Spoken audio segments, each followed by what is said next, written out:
Indo British advanced pain clinic నొప్పి మాయం surgery దూరం. For appointments 9155515563.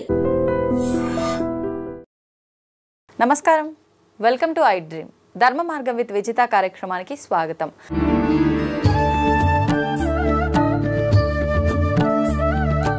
ప్రస్తుతం మనతో పాటు ఉన్నారు ప్రముఖ ఆధ్యాత్మికవేత్త డాక్టర్ వంశీ కృష్ణ గణాపాటి గారు. ఇప్పుడు వారితో మాట్లాడి మరిన్ని విషయాలు తెలుసుకుందాం.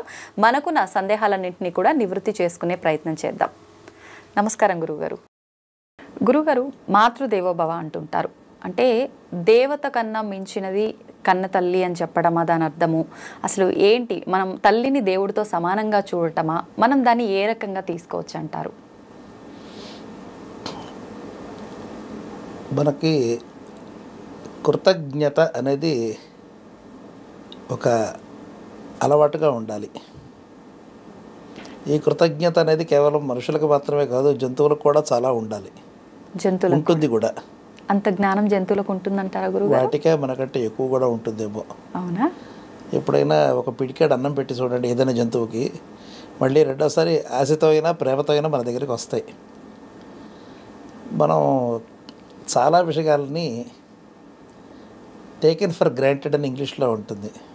ఎవరి కోసంలే జరిగిపోతుంది కదా అని. కానీ మనకు జరిగినటువంటి ఉపకారాన్ని ఎవడు కూడా గుర్తుపెట్టుకోడు. కాబట్టి ఈ గ్రాటిట్యూడ్ మనం పొందినటువంటి ఉపకారాలని ఎప్పుడూ కూడా మనం నెమరు వేసుకుంటూ ఉండాలి అని చెప్పడం మన యొక్క జీవితంలో అలవాటు ఎలా చేసుకోవాలని మనకి చెప్పడం అనేది ఈ వాక్యం యొక్క సారాంశం. అంటే ఈ కృతజ్ఞత అనేది మీరు చెప్పినట్టుగా అంటే వ్యక్తిని బట్టి ఒక్కొక్క రకంగా ఉండాలంటారా? ఎలా ఉండాలంటారు? ముఖ్యంగా ఇప్పుడు మనం అనుకున్నట్టు తల్లి విషయంలో మనం చూపించాల్సిన కృతజ్ఞత ఏ రకంగా ఉండాలంటారు? వేదంలో మనకి ప్రధానమైనటువంటి అంశాలన్నింటినీ కూడా అనుశాసనం అనే ఒక పర్వంలో చెప్తోంది ఉపనిషత్తు. వేదంలో సంహిత అని, బ్రాహ్మణం అని, సంహితలో ఎక్కువగా మంత్రభాగాలు వస్తూ ఉంటాయి. ఆ మంత్రం యొక్క అర్థాన్ని ఎలా వినియోగించుకోవాలో చెప్పేటటువంటివి బ్రాహ్మణ గ్రంథాలు. ఆ తర్వాత అరణ్యంలో ఏకాంతంలో చేయవలసిన విచారణలు ఆరణ్యక భాగం అని, చివరికి మన యొక్క జీవిత సార్థక్యాన్ని తెలిపేటటువంటి గ్రంథాలని ఉపనిషత్తులని 4 భాగాలుగా చేశారు. ఈ ఉపనిషత్తులలో తైత్తిరీయ ఉపనిషత్తు అని ఒక ఉపనిషత్తు అన్నమాట. దాంట్లో ఒక మనిషి జీవితంలో తన యొక్క జీవనయాత్ర ఎప్పుడు మొదలెడతాడు అంటే చదువు అయిపోయిన తర్వాత. చదువు వరకు కూడా తాను తల్లిదండ్రుల యొక్క అధీనంలోనూ గురువు యొక్క అధీనంలో ఉంటారు. అవునండి. ఆ తర్వాత స్వతంత్రంగా తాను తన కాళ్ళ మీద నిలబడి జీవితాన్ని మొదలెట్టడం అన్నమాట, కెరియర్ స్టార్టింగ్. దీనికి ప్రారంభం అనేది మనకి ప్రస్తుత కాలంలో కాన్వొకేషన్ అనే పదంతో వాడుతున్నాం. ఉత్తర దేశంలో దీనిది దీక్షాంత సమారోహం అని పిలుస్తారు. అంటే గురువుగారు శిష్యుడికి చదువు పూర్తి చేసిన తర్వాత చివరికి ఒక సారాంశాన్నంతటినీ కూడా ఒక జాబితాలాగా చెప్పడం అన్నమాట. ఒక సమ్మరైజ్డ్ ఫార్మ్ అన్నమాట, ఆ ఫార్మాట్. వాటిలో చెప్పుకుంటున్నటువంటి ఒక పరంపరలో వాక్యం ఇది, మాతృదేవోభవ అని. మొట్టమొదట గురువుగారు ఏం చెప్తాడంటే, సత్యం వద, జీవితంలో ఏం జరిగినా నిజమే చెప్పు. ధర్మంచర, ధర్మంగా బతుకు. స్వాధ్యాయాత్ మా ప్రమద, మేము నీకు చెప్పినటువంటి చదువుని విస్మరించద్దు అని వరుసగా చెప్పుకుంటూ ఒక్కొక్క జాగ్రత్తలు చెప్పుకుంటూ ఆ తర్వాత మాతృదేవోభవ అని ప్రారంభం చేశారనమాట. అంటే దేవత్వం అంటే ఆదరానికి, మన యొక్క గౌరవానికి సంకేతం. ఇలా గౌరవించదగినటువంటి వ్యక్తులు ఉన్నట్టయితే వాళ్ళలో మొట్టమొదటిది తల్లి కావాలి. ఈ భాషలో చాలా గమ్మత్తైనటువంటి ఒక ప్రయోగం ఉంటుంది. దీని పేరు బహువ్రీహి సమాసం అంటారు. అనేక మన్య పదార్థే అని వ్యాకరణం వారు చెప్తారు. మాతృ దేవ అనుంటే తల్లి దేవుడు, ఈ రెండు ఎలా కుదురుతాయి? అంటే మాత దేవ యస్య సహ, ఎవడికైతే తల్లి దేవతగా ఉంటుందో అతడు మాతృదేవుడు అవుతాడు. కాబట్టి నీవు మాతృదేవుడిగా ఉండాలి అని తాత్పర్యం. అలాగే పితృదేవ భవ, తండ్రిని దేవుడిగా గలవాడవై నువ్వు ఉండు అని అర్థం అనమాట. బాగానే ఉంది. జన్మనిచ్చినటువంటి వాళ్ళు ఒకళ్ళు ఎవరి యొక్క అంశతో మనం పుట్టామో వారు తల్లిదండ్రులు అయిపోయారు. వీరిద్దరు శరీరాన్ని మాత్రమే ఇస్తున్నారు. ఈ శరీరంతో పాటుగా దీంట్లో ఉండే ఒక చైతన్యం అనేది పరమాత్మ ఇస్తున్నాడు. ఈ చైతన్యాన్ని ఈ శరీరాన్ని రెండింటినీ కలిపి తర్ఫీదు ఇచ్చి ఒక శిక్షణ ఇచ్చేటటువంటి వాడు, వ్యక్తిత్వాన్ని తీర్చిదిద్దేటటువంటి వాడు ఆచార్యుడు అనమాట. కాబట్టి ఆచార్య దేవ భవ. ఈ ముగ్గురు లేనిది అసలు ఆ జీవితానికి అర్థమే లేదు. కాబట్టి ఇప్పుడు కూడా ఎవర్ గ్రేట్ఫుల్. నువ్వు ఏదైనా సరే చేసినా మాకేం చేశారండి, మా తల్లిదండ్రులు ఏం చేశారండి, మాకు అంతా మేము చేసుకున్నామండి. ఈ రెండు లేకపోతే మనం ఎలా అవుతాం? అవును. కాబట్టి ఆ కారణం వల్ల ఎప్పుడూ కూడా ఆ గ్రాటిట్యూడ్ అనేది ప్రతి దాంట్లోనూ మనకి ఏదైనా ఒక చిన్న కోరిక తీరకపోతే ఈరోజు తీరదటువంటి ఈ కోరిక ఏదో ఒక ఫోన్ అడుగుతారు, లేదా ఒక పిక్చర్కి తీసుకెళ్ళమని అంటారు. ఒక్క చిన్న పని చేయకపోతే వాళ్ళ జీవితంలో మనకి ఏమీ చేసినట్టు కాదు అని ఆ క్షణంలో మనకు కలిగేటటువంటి విపరీతమైన క్రోధం వల్ల కానీ, ఆక్రోశం వల్ల కానీ, ఆందోళన వల్ల కానీ, బాధ వల్ల కానీ ఎంత మాట పడితే అంత మాట అంటాం కదా. వాస్తవం గురువు. అటువంటి మన యొక్క అదుపు తప్పినటువంటి ఆలోచన విధానాన్ని ఎప్పుడు కూడా చేయడానికి we should have an iron framework. ఎలా అయితే ఉదాహరణకి మనకి మిలిటరీ వాళ్ళు ఉన్నారనుకోండి, మీరు ఏ తప్పు పని చేసినా కూడా వాడు సహిస్తారు. దేశ విద్రోహం అనే మాట వస్తే మాత్రం మొత్తం పూర్తిగా చేతులు కాళ్ళు విరిచిపారేస్తారు. అలాగే మనం ఎంత మాట పడితే అంత మాట, ఎలా పడితే అలా అంటాం అనుకోకుండా మనం జీవితంలో మనం ఆలోచించుకోవాల్సింది ఏమిటంటే, మనం ఇంతవరకు ఈ స్థాయికి రావడానికి ఎవరైతే కారణకర్తలు ఉన్నారో వారి పట్ల ఎప్పుడూ కూడా గౌరవము, ఆదరము ఎప్పుడు కూడా తప్పకూడదు. వీరందరూ ఒక ఎత్తు. చిట్ట చివరి 4వ పదం ఉంది, అతిథి దేవో భవ అని. ఏమిటండి, అతిథులకి జన్మనిచ్చిన తల్లికి కూడా ఒకటే స్థాయి ఇస్తారా? దాంట్లో ఏమీ అసలు మరీ ఎక్కువ ఎగ్జాజరేటెడ్గా అనిపిస్తలేదు కదా అని అనిపిస్తుంది. ఎప్పుడు కూడా మన దగ్గరికి వచ్చేటటువంటి వాళ్ళు 2 రకాలు. ఒకళ్ళు అపాయింటెడ్ అవర్లో మనతో మాట్లాడుకున్న తర్వాత ఈ సమయంలో మనం కలుద్దాం అనుకుని వచ్చేవారు అభ్యాగతులు. చెప్పకుండా వచ్చేటటువంటి వాళ్ళు అతిథులు. అభ్యాగతుల్లో మీరు రిక్వెస్ట్ చేస్తే వచ్చేటటువంటి వాళ్ళు ఉంటారు. వారంతటికి వారు మిమ్మల్ని కలుస్తామని చెప్పేవారు ఉంటారు. ఎలాగో వారిని మనం గౌరవించడం మన యొక్క సంప్రదాయం. ఏదో చేస్తూ మనతో మాట్లాడతాం, మనకైనా పనుందా వారితో పనుందా కూడా. కానీ నీకు ఏ పని లేకుండా ఒక వ్యక్తి నీ దగ్గరికి వచ్చాడు, చెప్పకుండా వచ్చాడు అంటే ఇంతవరకు నీ తల్లిదండ్రులు, నీ గురువు నేర్పిన సంస్కారం అక్కడే బయటపడుతుంది. అంటే ఎంత మర్యాదగా ఉన్నామో. ఏమీ చెప్పకుండా ఒక వ్యక్తి వచ్చి నీకు అతనితో పని లేనప్పుడు అతను నీ దగ్గరికి వచ్చినప్పుడు నువ్వు అతన్ని ట్రీట్ చేస్తున్నావు, అతనితో ఎలా మెలుగుతున్నావు అని. కాబట్టి నీ యొక్క సంస్కారాన్ని ప్రదర్శించడానికి ఒక చక్కటి మార్గం అన్నమాట ఇది. కాబట్టి అటువంటి సమయంలో if you need to showcase your etiquette, నీ యొక్క గౌరవ మర్యాదలు చూపించాలి, what you are made of అనేటట్టు చూపించడానికి అతిథులతో నువ్వు మెలిగేటటువంటి ఒక సన్నివేశం అనమాట. కాబట్టి అటువంటి వారి దగ్గర మరింత జాగ్రత్తగా ఉండాలి సుమా. వారిని కూడా భగవత్ స్వరూపంగా చూస్తూ, వారిని కూడా అనాదరం లేకుండా, ఈసడించుకోకుండా వారితో కూడా గౌరవ భావంతో మాట్లాడు అని చెప్పడం దాని.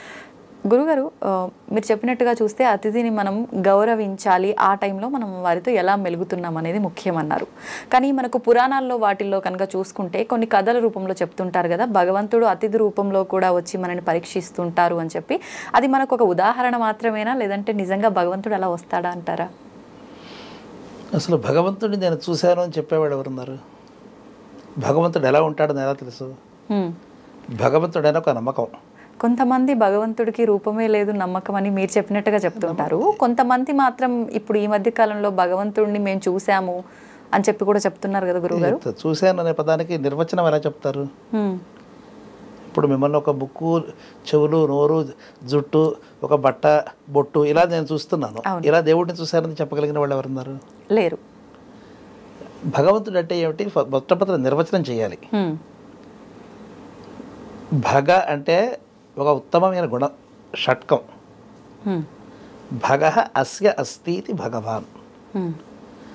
వ్యాకరణ శాస్త్రంలో మతుప్పని ఒక ప్రత్యయం ఉంటుందన్నమాట. తత్ అస్య అస్తి, అది ఇతడికి ఉంది. ధనం ఉంటే ధనవాన్, జ్ఞానం ఉంటే జ్ఞానవాన్, భగం ఉంటే భగవాన్, విద్య ఉంటే విద్యావాన్, ఇలా వరుసగా వస్తూ ఉంటుందన్నమాట. ఐశ్వర్యస్య సమగ్రస్య ధర్మస్య యశస్శ్రియ జ్ఞాన వైరాగ్యయోశ్చైవ షణ్ణాం భగ ఇతీరణ అంటారు. అర్థం ఏంటి గురువు గారు? సమగ్రమైన ఐశ్వర్యం. ఐశ్వర్యం అంటే ఈశ్వరుడి యొక్క లక్షణం అన్నమాట. అంటే ప్రభుత్వం అన్నమాట. ప్రభుత్వం అనేది ఐశ్వర్యం, రెండు సమానమైన అర్థాలే అనమాట. ఇప్పుడు దేశంలో ఎక్కడికి వెళ్ళినా ఎవరిది అంటే గవర్నమెంట్ అంటాం, ప్రభుత్వం అంటాం. అంటే ఇక్కడ మనకి ఒక వ్యక్తి ఇది నాది అనుకోవడానికి వీల్లేదనమాట. అలా సమగ్రమైన ఐశ్వర్యం ఉంటే, కొండ మీదకి వెళ్తే ప్రభుత్వం, నీళ్ళలోకి వెళ్తే ప్రభుత్వం, అన్ని ప్రభుత్వమే. అది సమగ్రమైన ఐశ్వర్యం అనమాట. ఐశ్వర్యస్య సమగ్రస్య ధర్మస్య యశస, ధర్మము యశస్సు అంటే కీర్తి, శ్రియ సంపద, జ్ఞానము వైరాగ్యము, ఈ 6 ఉన్నట్టయితే అటువంటి గుణాలని భగవని పిలుస్తారన్నమాట. గుణ షట్కం, ఈ 6 గుణాలని ఉంటే ఇటువంటి లక్షణాలు ఎక్కడెక్కడ కనిపిస్తుంటే అది భగవంతుడి యొక్క లక్షణం. ఓకే. ఇప్పుడు మీరు వెళ్ళి హిమాలయానికి వెళ్ళి నమస్కారం చేశారు, కైలాస పర్వతం నమస్కారం చేశారు, తిరుపతి 7 కొండలకు వెళ్ళి నమస్కారం చేశారు. కొండలో ఉంటే కొండ మీద ఉండే వ్యక్తికి నమస్కారం చేశారా, కొండ మీద రాళ్లకి నమస్కారం చేశారా, చెట్లకి చేశారా అంటే ఇదంతా కూడా ఒక సంఘాతం. అంటే సమూహం అన్నమాట. వీటన్నిటి కూడా వ్యక్తి, దాంట్లో వ్యక్తులు, పూజ, దాంట్లో ఆలయాలు, ఇటుకలు, మట్టి, బెడ్డలు అన్నిటి కూడా కలిపి ఒక సంఘాతం, ఒక సమూహం. ఆ సమూహాల్లో మనం భగవంతుడిని దర్శనం చేయమని చెప్తున్నాం. ఇప్పుడు నేను చెప్పిన పదం చూడండి, అక్కడ మీకు ధర్మం కనిపిస్తోంది, జ్ఞానం కనిపిస్తోంది, వైరాగ్యం కనిపిస్తోంది, ఐశ్వర్యం కనిపిస్తోంది, సంపదకి ఏమీ లోటు లేదు, ధర్మం కనిపిస్తోంది. ఎటువంటి లక్షణాలు ఎక్కడైతే ఉండవు అన్నీ భగవంతుడి యొక్క లక్షణం అన్నమాట. కాబట్టి భగవంతుడు ఇలా నానా రూపాలని వాడుకుంటూనే ఉంటాడు. ఇప్పుడు అనంతనాంనా పరిశోభితోయ అనంత రూపేణ విరాజితశ్చ. మా గురువుగారు గణపతి సచ్చిదానంద స్వామిజీ ఆయన యొక్క చాలా ప్రసిద్ధమైనటువంటి ఒక పద్యం ఇది. అనంతనాంనా పరిశోభితోయ అనంత రూపేణ విరాజితశ్చ అనంత వీర్యాది గుణై ప్రపూర్ణ తం సచ్చిదానంద విపం వృజామ. ఏ రూపం చూసినా ఆయనదే.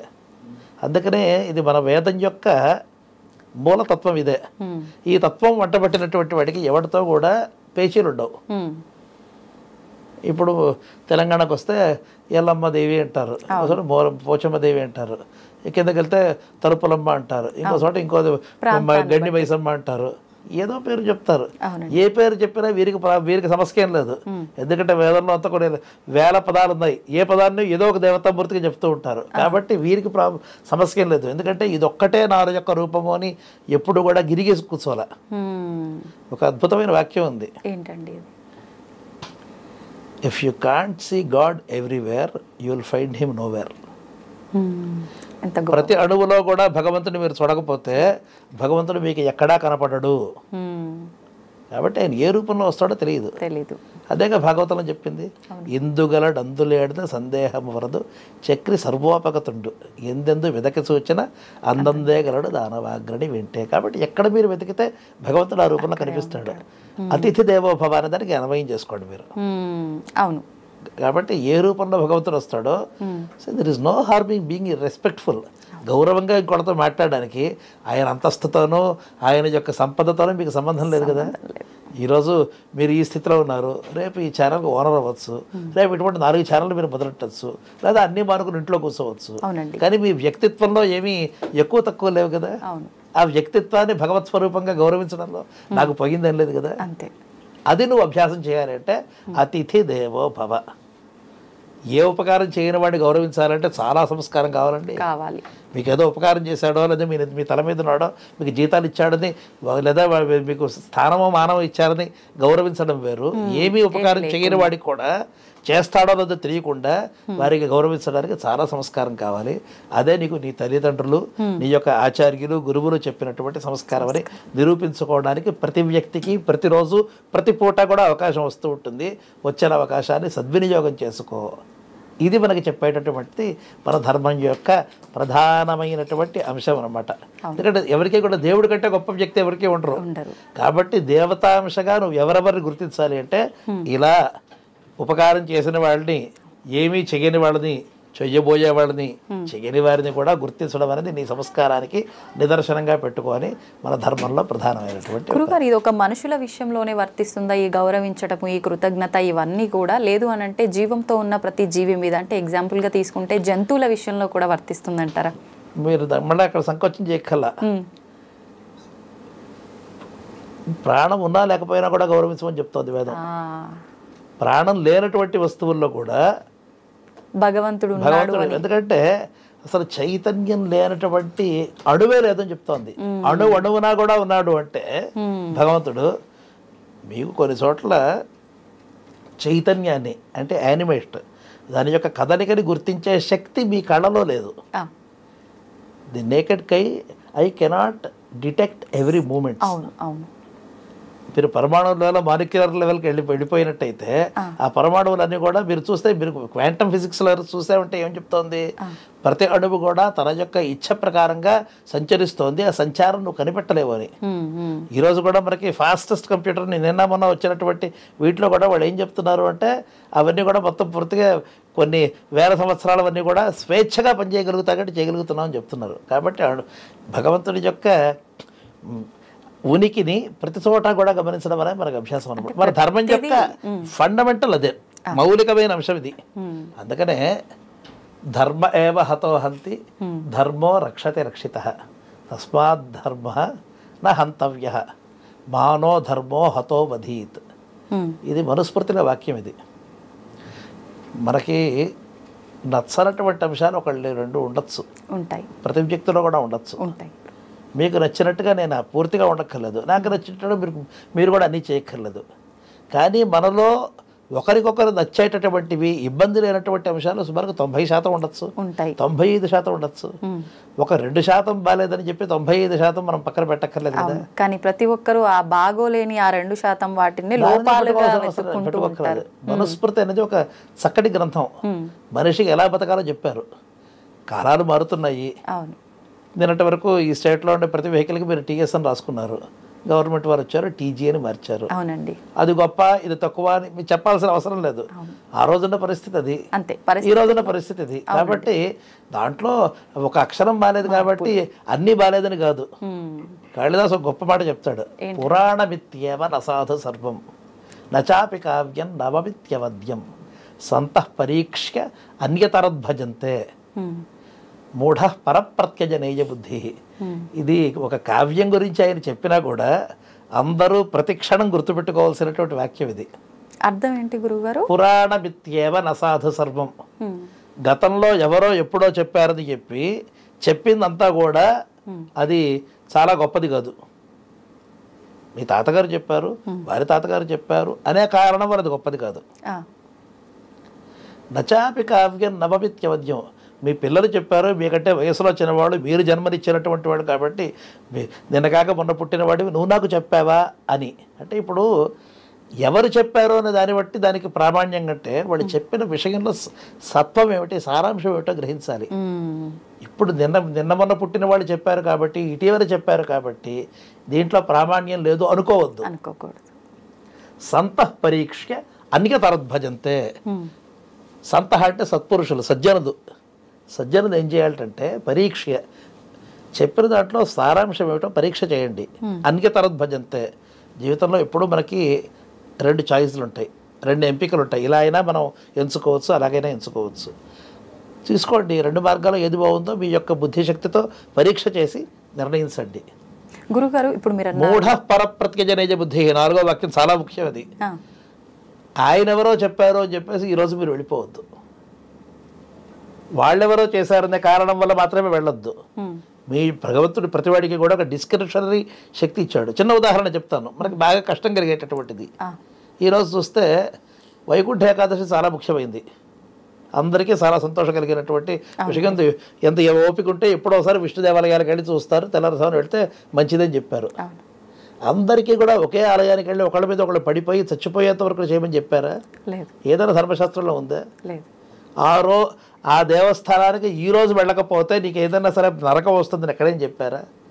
ఎందుకంత వేలం వెరిగా ఒకే చోట పడి ఒకళ్ళ మీద ఒకళ్ళు పడిపోయి పక్కవారి యొక్క ప్రాణం తీస్తూ ఇప్పుడు నేను దేవుడికి నమస్కారం చేయాలంటే పక్కనుండే వ్యక్తిని చంపేసేసి వాడిని తోసేసేసి హింసించి చేస్తే దేవుడు నాకు ప్రసన్నం అవుతాడు ఎక్కడా లేదు కదా. మన ధర్మంలో అటువంటి వాక్యాలు ఎప్పుడే లేదు కదా.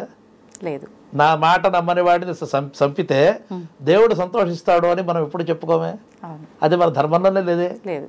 కాబట్టి పక్కవాడు ఎవడో చేశాడనే వేలం వెర్రిగా విడిపోయి పక్కవారిని హింసిస్తూ చేసేటటువంటిది కాదు. మూఢ పరప్రత్యజనయ్య బుద్ధి, నీకు ఆలోచన శక్తి లేకుండా ఎవడో చెప్పాడో దాన్ని గుడ్డిగా నమ్మి చేయడం అనేటటువంటిది మూర్ఖులు చేసేటటువంటి పని. ఆ పని మనం చేయకూడదు అని మనకి ఈ ధర్మం యొక్క సారాంశాన్ని కాళిదాస మహాకవి చాలా అద్భుతంగా వివరించారనమాట. ఎందుకు ఈ మాట చెప్తున్నదంటే ధర్మం యొక్క మూల లక్షణం ఏమిటి, మూల సూత్రం ఏమిటో ప్రతి వాళ్ళు కూడా గమనించాలి. శరీరం మారుతుంది. ఈరోజు మీరు మామూలుగా ఒక సింపుల్గా ఉండేటటువంటి ఒక వస్త్రం వేసుకొచ్చారు, అదే బయటికి వెళ్ళారనుకోండి చలిగాలి వస్తుంది కాబట్టి ఒక శాలువా వేసుకుంటారు. ఇంకా బయటకు వెళ్తే జర్కినో జాకెటో ఏదో గట్టిగా వేసుకుని వెళ్తూ ఉంటారు. సారాంశం మొత్తం పూర్తిగా మీరు చేయాల్సింది ఏంటి, శరీరాన్ని కాపాడుకోవడం అనేది ప్రధానం. ఇది ధర్మసూత్రం. ఇది ఎలా కాపాడుకుంటారు అనేది మీరు దేశకాలాల పరిస్థిత్యా. ఈరోజు ఏసీ లేదనుకోండి, ఇక్కడ వెంటనే మొత్తం చాలా పలసగా ఉండే బట్టలు వేసుకుంటాం, చలి ఎక్కువగా ఉంటే మరుచుకుంటూ ఉంటాం. ధర్మం యొక్క శరీరానికి ధర్మం యొక్క ఆత్మకి ఉండే తేడా ఇదే. శరీరాన్ని మన యొక్క శుభ్రత కోసము, పవిత్రత కోసము, అలంకరణ కోసము శరీరాన్ని కవర్ చేసుకోవడం, దాన్ని కప్పుకోవడం అనేది మన యొక్క ఉద్దేశ్యం. దానికోసం వస్త్రాలు వాడండి అని చెప్పారు. ఏ వస్త్రం వాడతావు, ఎంత వాడతావు, ఎలా వాడతావు, ఏ రంగులో వాడతావు ఇత్యాదులన్నీ కూడా మన యొక్క కాలాన్ని బట్టి దేశాన్ని బట్టి మనం అలవాటు చేసుకుంటున్నాం. సరస్వతి పూజ నాడు తెల్ల బట్టలు కట్టుకుంటాం, లేదా మరో రోజు వస్తే ఇదో ఎరుపు రంగు కట్టుకుంటాం, ఏదో ప్రాంతీయ ఆచారాన్ని బట్టి కట్టుకుంటాం. కానీ శరీరాన్ని కప్పుకోవడం అనేటటువంటిది మనకి చెప్పినటువంటి ధర్మం అనమాట. ఇదే ధర్మ సూత్రానికి తర్వాత ధర్మ శరీరానికి ఉండే తేడా. శరీరం మారుతూ ఉంటుంది. మీరు 3 ఏళ్ల క్రితం ఒక ఆకారంలో ఉన్నారు, 30 ఏళ్ళకి వస్తే మరో ఆకారంలో ఉంటారు. అదే మీరు 60 ఏళ్ళకి వస్తే మరో ఆకారంలో ఉంటారు. కానీ లోపల ఉండే ధర్మం యొక్క ఆత్మ ఒకటి కదా, ఆత్మ ఒకటే కదా. అలాగే శరీరాన్ని కప్పుకోవడం అనేది ఒక చిన్న ఉదాహరణకి చెప్తున్నా. అలాగే మనం ధర్మం యొక్క సూక్ష్మం ఏమిటో ఆలోచించుకుని దాని ప్రకారం నడవాలి. ఆ సూక్ష్మాన్ని మనం చెడగొట్టామనుకోండి, ఆ ధర్మమే వచ్చి మనకి కాటేస్తుందిట. ధర్మ ఏవ హతోహంతి అంటే ధర్మాన్ని మీరు హింసించినట్టయితే ధర్మమే మిమ్మల్ని సంహరిస్తుంది. ధర్మో రక్షతి రక్షిత. ఈ వాక్యం తిరుపతి దేవస్థానం వారి యొక్క మోటో. ధర్మ రక్షతి రక్షిత అంటే దీని అన్వయం ఏమిటంటే రక్షిత ధర్మ రక్షతి. రక్షించబడినటువంటి ధర్మము రక్షతి, మనల్ని రక్షిస్తుంది. ఎవరైతే ధర్మాన్ని రక్షిస్తారో వారిది ధర్మం రక్షిస్తుంది తాత్పర్యం. తస్మాత్ ధర్మో నహంతవ్య. అందువల్ల ఎప్పుడో ధర్మాన్ని నువ్వు ఉల్లంఘించద్దు, అతిక్రమించద్దు. మానో ధర్మో హతో వధీత్. ధర్మము మీ చేత హింసించబడి మిమ్మల్ని హింసించకుండుగా కానీ చిట్ట చివరి ఆశంసనం అన్నమాట. ఓకే గురుగారు, ఇప్పుడు మనం ధర్మంగా ఉండి ధర్మాన్ని రక్షిస్తే మనం రక్షింపబడతామన్నారు. అసలు నిజంగా రక్షింపబడటము, ఈ ధర్మము ఇదంతా అంటే ఏంటి? ఇప్పుడు మీరు ఇందాక ఒక మాట చెప్పారు, అందరూ అన్నీ చెప్తారు, కానీ ఏది కరెక్ట్ అనేది మనకి మనం నిర్ణయించుకోవాలి అని చెప్పి. ఈ మధ్యకాలంలో చాలామంది సనాతన ధర్మం అనగానే రకరకాలుగా చెప్తూ వస్తున్నారు. ఎవరి వర్షన్లో వాళ్ళు చెప్పింది వాస్తవం అని వినేంత వరకు మాకు అనిపిస్తుంది. ఇందరూ ఇన్ని రకాలుగా చెప్పారు, నిజమైన ధర్మం ఏంటి, నేను నిజంగా ధర్మంగా ఉండాలంటే నేను ఏ మార్గం ఎంచుకోవాలనేది ఒక సందేహంగా మారుతుంది. నిత్యం ఇప్పుడు ఒక జీవన విధానం ఏ రకంగా ఉంటే నేను నిజంగా ధర్మంగా ఉన్నట్టు అంటారు? దీనికి కూడా వేదవ్యాసుల వారు చక్కటి వాక్యం చెప్పారు. ఏంటండి అది?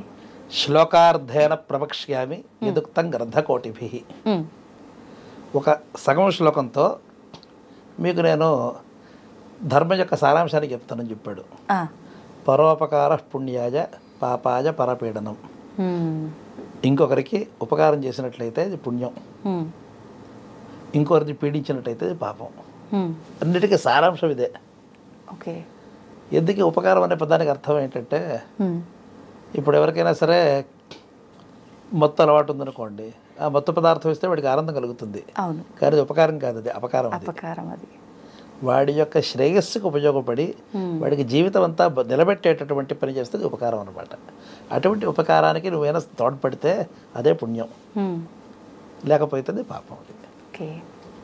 ఇది బేసిక్ టెనెట్. ఇది కానీ దీంతో ప్రతి చోట మనం పరీక్ష చేసుకోవడానికి కొన్నిసార్లు మన తెలివితేటలు సరిపోవు, మన అనుభవం సరిపోదు. కాబట్టి కాస్త పెద్దలు నడిచిన మార్గంలో వెళ్తూ పెద్దలు చెప్పినది ధర్మం యొక్క మూలానికి సరిపోతుందా అనేటటువంటిది మనం ఎప్పటికప్పుడు బేరీజ్ వేసుకోవాలి. ఓకే, దానికి కూడా ఇందాక నేను చెప్పినటువంటి తైత్తిరీయ ఉపనిషత్తులో వాక్యాలు అనుశాసన పర్వం అనేది కాన్వొకేషన్ అడ్రస్ అనమాట. ఈరోజు మనకి కాన్వొకేషన్లో కీనోట్ అడ్రస్ అని ఒకటి ఉంటుంది అనమాట. ఎవరైనా ఒక పెద్ద వ్యక్తి పిలిచి వారితో ఒక ఉపన్యాసం చెప్పిస్తూ ఉంటారు. వేదంలోనే మొత్తం పూర్తిగా ఏవే అంశాల గురించి మీరు మాట్లాడాలి స్పష్టంగా చెప్పుకుంటూ వచ్చేసేసారు. సత్యం వద్దతో ప్రారంభం అవుతుంది. అలా జరిగి అలాగే అది చిట్ట చివరికి వెళ్తూ మీకు ఏదైనా మనస్సులో సందేహం కలిగినట్టయితే అప్పుడు మీరు ఎలా ఉండాలి అంటే కాన్ఫ్లిక్ట్ రిజల్యూషన్. ఒక సమస్య వచ్చినట్టయితే సమస్యని ఎలా పరిష్కరించుకోవాలి అంటే మీ దేశంలో ఎవరైతే పెద్దలు ఉన్నారో వారు ఎలా ఈ సందర్భంలో వారు ప్రవర్తిస్తారో అలా మీరు ప్రవర్తించండి అని చెప్పారు. పెద్దలంటే ఎవరు? వయస్సులో పెద్దవాళ్ళ, డబ్బులో పెద్దవాళ్ళ, జ్ఞానంలో. జ్ఞానం అంటే ఏమిటి? మళ్ళీ మీరు ఇందాక చెప్పినట్టుగా ప్రతివాడు నేను జ్ఞానవంతుడు అంటాడు. నాకు 2 డీలిట్లు వచ్చాయి, నేను 2 డాక్టరేట్లు ఉన్నాయి, నేను వైస్ ఛాన్సలర్ అయ్యాను, ప్రో ఛాన్సలర్ అన్నాను. అవునండి. మరి ఎవరు పెద్దవాళ్ళు? పెద్దవాళ్ళని మనం. కాబట్టి ఈ డెఫినేషన్స్ చాలా ముఖ్యమైనటువంటివి. యుక్తాః, ఆయుక్తాః, అరూక్షాః, ధర్మకామాస్యు 4 ఉదాహరణలు చెప్పారనమాట. మాకు అర్థమయ్యేలాగా. యుక్తాః యోగ్యులైనటువంటి వారు, ఆయుక్తాః సందర్భానికి తగినట్లుగా ప్రవర్తించేటటువంటి వారు, అరూక్షాః నాట్ రూక్షం అంటే రూడ్నెస్, దురుసు, ఆ దురుసుతనం లేనటువంటి వారు అరూక్షాః. 4వది ధర్మకామాః ధర్మం పట్ల ఆసక్తి కలిగిన వారై ఉండాలి, ధర్మాన్ని కోరుకునేటటువంటి వారై ఉండాలి. ఈ 4 ఎందుకు చెప్పారు అంటే చాలామందికి మీకు శ్రేయస్సుని చెప్పేటటువంటి వాడు చాలా తక్కువ మంది ఉంటారు. అందరికీ కూడా ప్రియం వినడానికి ఎక్కువ ఆలోచనగా ఉంటుంది. అవునండి. ప్రియవాక్య ప్రధానమైన సర్వే తుష్యంతి జంతువః. అందరికీ కూడా వాళ్ళకి ఏది కావాలో అది వినాలనుకుంటారు, మనకి ఏది పనికి వస్తుందో అది విధానం అనుకోవాలన్నమాట. కాబట్టి వాడు యోగ్యుడై ఉండాలి, వాడికి తత్వదర్శనం అయి ఉండాలి. తత్వదర్శనం అంటే పాపం ఇప్పుడు మీ అమ్మగారు ఉన్నారనుకోండి, ఆవిడదే వెళ్ళినప్పుడు అమ్మ జాగ్రత్తగా వెళ్ళు అని చెప్తారు. కానీ ఆవిడకి ఈరోజు బంద్ ఉందనే విషయం తెలియదు అనుకోండి, ఆవిడ ఆఫీస్కి టైం అవుతుంది వెళ్ళిపోమని చెప్తుంది, కానీ ఈరోజు ఉందన్న విషయం తెలియదు. లేదా ఈ ఆఫీస్లో ఈరోజు సెలవు ఉందని తెలియదు. అటువంటి కారణంలో తత్వదర్శనం కాలేదు వాళ్ళకి. ఈరోజు నువ్వు వెళ్ళడం వల్ల నీకు ఇబ్బంది అవుతుందనే విషయం వాళ్ళకి గ్రహించలేదు అనుకోండి. ఆ తత్వదర్శనం కాకపోయినట్లయితే వాళ్ళు మనకి ఉపకారం చేస్తున్నాం అనుకుని అపకారం చేసేవాళ్ళు వింటారు. ఇంకొన్నిసార్లు రూక్షత్వం, మీ మీద చాలా దురుసుగానో లేదా చాలా కటువుగానో లేదా చాలా నిజాయితీగా ఉండాలనుకునేటటువంటి వారు అవతల నీకు జ్వరంగా ఉన్నా, ఒంట్లో బాగాలేకపోయినా, లేవలేకపోయినా, ఇంట్లో తిరగలేని పరిస్థితి ఉన్నా కూడా నువ్వు ఖచ్చితంగా వెళ్ళి తీరాల్సిందే, ఉంటే ఉంటావు పోతే పోతావు, ఈరోజు ఆఫీస్కి వెళ్ళవలసిందే అనే దురుసుతనం ఉండకూడదు. వాడు చెప్పింది కరెక్టే, దాంట్లో తప్పులేదు, కానీ ఏ పరిస్థితిలో ఎలా ఉండాలో పట్టు విడుపు ఉండాలి. ధర్మకామః ఎప్పుడు కూడా ధర్మాన్ని మనసులో పెట్టుకునే ఒకటి చేయాలి. ఉదాహరణకి నేను ఆఫీస్కి వెళ్ళమని చెప్పడంలో నాకు ఉద్దేశం ఏమిటి, అక్కడ ఆఫీసులో నీకు ఇబ్బంది కలుగుతుంది, ఇప్పుడు వెళ్ళరాని సమయంలో వెళ్తే నీకు ఆపద వస్తుందని తెలుసు, కానీ నీ పోస్ట్లో వేరే వాళ్ళని పెట్టాలని నేను అనుకుంటున్నాను. కాబట్టి నీకు ఆపద కలగడం కోసం నేను మొత్తం పూర్తిగా చెప్పినవన్నీ కరెక్ట్గానే ఉన్నాయి, దాంట్లో ఏమీ తెలియదు, నువ్వు ఇప్పుడు వెళ్ళు ఆఫీస్లో వెళ్ళు, కానీ ఈ వెళ్ళకారాన్ని సమయం అనే విషయం తెలియదు, వెళ్ళపోవడం అనేది నీకు ఇబ్బంది కలిగింది, ఎందుకు నీ స్థానంలో ఇంకోటి పెట్టాలనుకున్నాను అనుకోండి, అది ధర్మం కాదు అది. కాబట్టి ధర్మంగా వాక్యం చెబుతున్నాను అనిపిస్తే సరిపోదు, వాడికి నిజంగా ధర్మం పట్ల ఆసక్తి ఉండాలని 4వ విశేషణం అన్నమాట. వీటినే శాస్త్రంలో దళ ప్రయోజనం అని పిలుస్తారు. అంటే ప్రతి పదంలో కూడా ప్రతి వాక్యంలో కూడా ఈ విశేషణం లేకపోతే ఒక అర్థం చెడిపోతుంది. కాబట్టి అలా అటువంటి ప్రతిపదం చాలా విశేషణంగా, దాన్నే మహాకవి పరివృత్యసహ అంటారు. ఈ పదం తీస్తే ఇంకో పదం దాంట్లో వేయలేమన్నమాట. కాబట్టి ఈ 4 రకాలని విశేషణాలని పెద్దలు ఎవరు అని చెప్పాలి అంటే నిర్ణయించారన్నమాట. అటువంటి వారి యొక్క వాక్యాలు మనం సందర్భంగా తీసుకొని చేసుకోవాలన్నమాట. ఓకే గురువుగారు, ఇప్పుడు పెద్దవాళ్ళు అనేసరికి నాకు ఒక విషయం గుర్తొచ్చింది. సాధారణంగా ప్రతి ఇళ్లలో కూడా పెద్దవాళ్ళు కొన్ని సామెత రూపంలో మాటలు చెప్తూ ఉంటారు పిల్లలకి. అలాగే తీసుకుంటే కీడెంచి మేలెంచమన్నారు అని అంటుంటారు. అంటే ఏ విషయంలో అయినా మనం ఫస్ట్ కీడు అంటే ఒక నెగిటివ్గా ఆలోచించిన తర్వాత పాజిటివ్గా ఆలోచించాలని అర్థం. అసలు ఎందుకు ఆలోచించాలంటారు అలాగా? ఎందుకంటే మన యొక్క జీవితం అంతా కూడా ఆశాభావంతో ముడిపడి ఉంటుంది. ఈరోజు లేస్తే బాగుంటుంది అనుకోకపోతే ఎవరికి లేవబుద్ధి కూడా కాదు. అంతే అండి, అవును. అమ్మ పెట్టే తిండి తింటే నాకు అరుగుతుందో లేదో అనే భయం ఉంటే తిండి కూడా తినబుద్ధి కాదు, లేవబుద్ధి కాదు, తిండి తినబుద్ధి కాదు, స్నానం చేయబుద్ధి కాదు, ఏ పని చేయబుద్ధి కాదు అనుకోండి, వీడు నిరాశకి నిస్పృహకి బ్రాండ్ అంబాసిడర్గా తయారవుతాడు.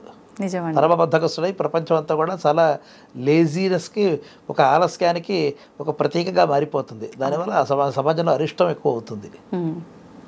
ఆ కారణం వల్ల ప్రతివాడు కూడా ఆశతో జీవించాలి, ఆశతోనే పని ప్రారంభం చేయాలి, కానీ ఆశతో మాత్రమే చేయకూడదు. తన యొక్క యుక్తిని దీనికి ఎప్పుడు కూడా పెట్టాలి. ఒకవేళ ఏదైనా ఆశతో మొదలెట్టిన పని పూర్తి కాలేదనుకోండి, అక్కడతో నీ జీవితం అయిపోయింది అనే నిరాశతో నువ్వు మళ్ళీ మంచం పట్టకూడదు. అలా కావాలి అన్నట్టయితే